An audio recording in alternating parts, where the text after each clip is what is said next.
আসসালামু আলাইকুম ভিউয়ার্স, আশা করি আপনারা সবাই ভালো আছেন। আজকে আপনাদের সামনে নিয়ে হাজির হলাম আমার ছাদের বাগানের মধ্যে একটা প্রাকৃতিকভাবে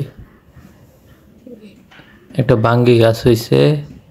এই গাছটা আমি কোনো বিচি কিংবা চারা কোনো কিছু লাগাই নাই। এখানে একটা পরিত্যক্ত টব বা মাটি ভরা একটা ছিল। এইখানে কোনো পাখি বা পাখির মাধ্যমে হয়তো কোনো বীজ এখানে পড়ছে, গাছটা হয়েছে। এটা প্রথমে খেয়াল করি নাই, পরবর্তীতে দেখলাম এটা হয়তো বাঙ্গি গাছ হইতে পারে।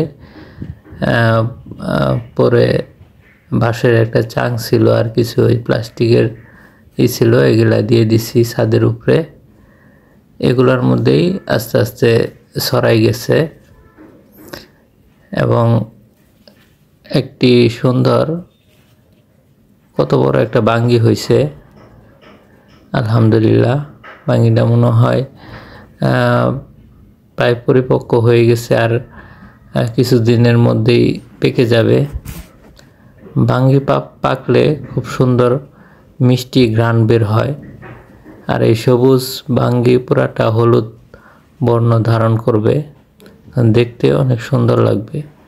এবং বাঙ্গি পুরোপুরি পেকে গেলে বাঙ্গিটা হালকা ফেটে যাবে এবং ঘ্রাণ চতুর্দিকে বাঙ্গির ঘ্রাণে মোহিত হয়ে যাবে। এই আমার বাঙ্গি গাছ, এত ছোট একটা বাঙ্গি গাছে কত সুন্দর বড় একটা বাঙ্গি ধরছে। সুবহানাল্লাহ।